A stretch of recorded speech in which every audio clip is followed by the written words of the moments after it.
తెలంగాణ ఉద్యమకారుల సమన్వయ కమిటీ ఆధ్వర్యంలో బాగ్లింగంపల్లిలోని సుందరయ్య విజ్ఞాన కేంద్రంలో సమావేశ కార్యక్రమం నిర్వహించారు.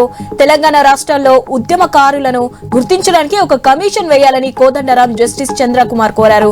చనిపోయిన వారి కుటుంబీకులు జైలుకు వెళ్లి వారి వివరాలు సేకరించి 3 నెలల్లో లిస్టును తయారు చేసి ప్రకటించాలన్నారు. గుంటూరు జిల్లాలో లారీ డ్రైవర్లు ఆందోళనకు దిగారు. ఒకవైపు ఇసుక రిచ్ల యాజమాన్ల దోపిడీ, మరోవైపు ఆర్టీఓ వేధింపుల తాళలేక లారీలు నడపలేమని వాపోతున్నారు. మైనింగ్, రెవెన్యూ, పోలీసులతో అనేక ఇబ్బందులు ఎదుర్కొంటున్నట్లు ఇసుక టిప్పర్ల ఓనర్స్ తెలిపారు. తమ సమస్యలు పరిష్కరించకపోతే ఆందోళన ఉధృతం చేస్తామని హెచ్చరించారు. శ్రీకాకుళం జిల్లా రణస్థలం మండలం కచ్చర్లలో చోరీ జరిగింది.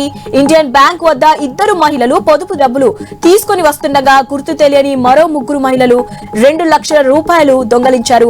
పోలీసులు కేసు నమోదు చేసి సీసీ ఫుటేజ్లు పరిశీలించి దర్యాప్తు చేస్తున్నారు. పోలీసులు నిఘా పెట్టి తగిన చర్యలు తీసుకోవాలని స్థానికులు కోరారు. ప్రభుత్వ పాఠశాలలో చదువుతున్న విద్యార్థులకు మెరుగైన విద్యను అందించే దిశగా ఉపాధ్యాయులు, అధికారులు కృషి చేయాలని నిర్మల్ జిల్లా కలెక్టర్ అభిలాష అభినవ్ ఆదేశించారు. లక్ష్మణచాంద మండల కేంద్రంలోని ఉన్నత పాఠశాల, ప్రాథమిక ఉన్నత పాఠశాలలో ఆయన ఆకస్మిక తనిఖీలు చేశారు. తరగతి గదుల్లోకి వెళ్లి విద్యార్థులకు స్వయంగా పాఠాలు చెప్పారు. జయశంకర్ భూపాలపల్లి జిల్లా కాటారం మండలం మేడిపల్లి టోల్ ప్లాజా వద్ద వాహనదారులు నిరసన వ్యక్తం చేశారు.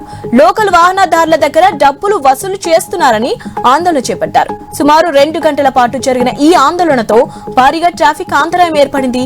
బస్సులు, లారీలు, ప్రైవేటు వాహనాలు రోడ్డుకు ఇరువైపులా నిలిచిపోయాయి.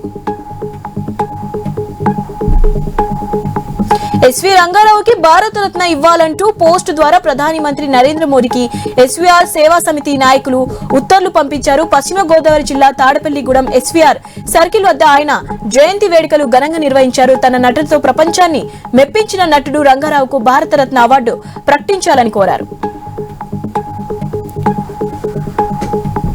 మహబూబాబాద్ జిల్లా నర్సింహులపేట మండలం కేంద్రంలోని ఊరుగుట్ట సమీపంలో కుక్కలు నెమలిని వెంబడించాయి. గమనించిన స్థానికులు సునకాల బారి నుంచి నెమలిని రక్షించి స్థానిక పోలీస్ స్టేషన్లో అప్పగించారు. పోలీసుల సమాచారంతో అటవీశాఖ అధికారులు నెమలిని సమీప అడవిలో వదిలేశారు.